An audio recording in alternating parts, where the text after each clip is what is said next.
কেমন আছেন? আশা করি সবাই ভালো আছেন। তো আজকে আমি সন্ধ্যার নাস্তা হিসাবে এই যে ফুলকপি দিয়ে একটু চপ বানিয়ে খাওয়াবো আমার বাচ্চাকে। তো যেহেতু বাচ্চা সন্ধ্যা থেকে বলছে মামনি কিছু করো কিছু করো, তাই বাবুর জন্য ঝটপট এটাই করছি। তো এখানে বেসন নিয়েছি, লবণ নিয়েছি, একটু চিনি নিয়েছি, হলুদ আর মরিচের গুঁড়ো নিয়েছি। এখন এটা আমি গুলিয়ে নিব। তো এই যে আমার ব্যাটারটা গুঁড়ানো হয়ে গেছে। খুব একটা পাতলা করব না, ঘন ঘন করব। আর আমি ফুলকপিতে আগের থেকেই হলুদ না, আগে থেকেই লবণ মাখিয়ে ধুয়েছি। আপনারা চাইলে হলুদও মাখাই ধুতে পারেন। তো আমি হলুদটা দিইনি, লবণটা দিয়েছি। এখানে এই দেখেন তেল গরম বসিয়ে দিয়েছি। তো পুরটা করার জন্য এরকমভাবে ভালো করে পুরটা করতে হবে যাতে সব জায়গাটা মাখে। আর এটা ডুবো তেলে ভাজতে হবে। এই দেখেন ঠিক এভাবে মেখে মেখে আমি কড়াইতে একটা করে দিয়ে দিব।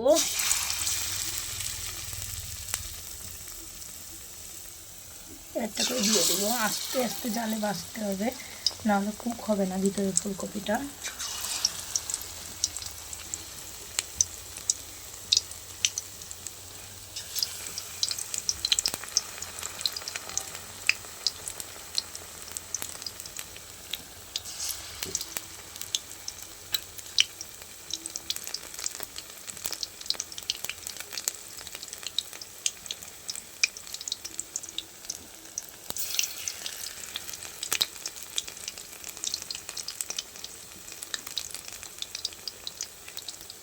ফুলকপিটা একটু গরম জলে আমি ধুয়ে নিয়েছি, তাহলে ফুলকপির যে গ্যাসটা ওটা বেরোবে না। আর একটু লবণ মাখিয়ে ধুয়েছি অনেকক্ষণ ধরে, তাহলে এতে ফুলকপির ভিতরের যে একটা গ্যাস বেরোয় ওটা আর বেরোবে না।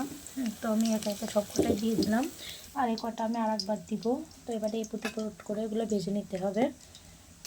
তো আমার এক পাশ হয়ে গেছে, আমি আস্তে আস্তে উল্টে দিব। অনেকটা সময় ধরে ভাজতে হবে, নাহলে ফুলকপির ভিতরে যে ফুলকপিটা পুরোর ভিতরে ওটা একটু সিদ্ধ হবে না। একটু সময় নিয়ে আস্তে আস্তে ভাজতে হবে।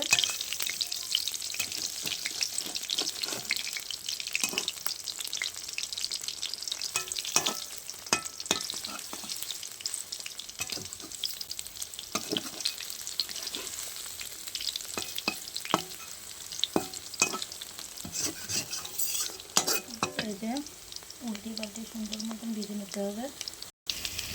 তো আমি এপিট উপিট করে সুন্দর করে ভেজে নিচ্ছি।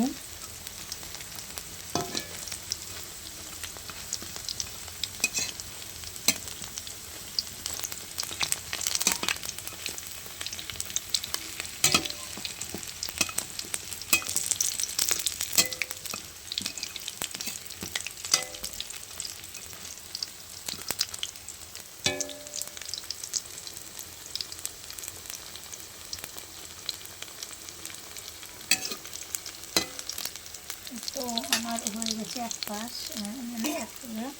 তো এবার আমি এগুলো উঠিয়ে নেব।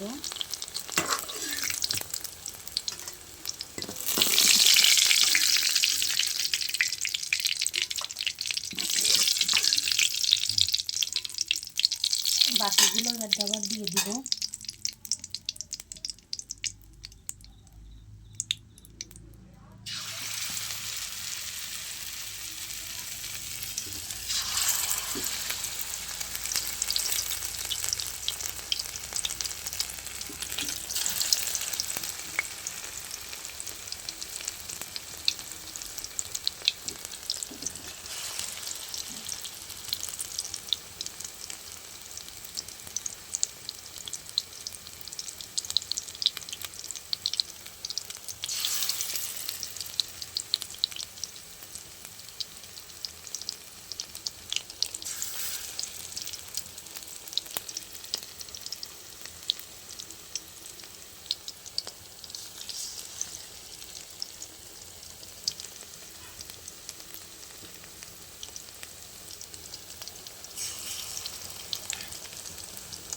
তো তৈরি হয়ে গেলে দারুণ মুচমুচে স্বাদের ফুলকপির পকোড়া।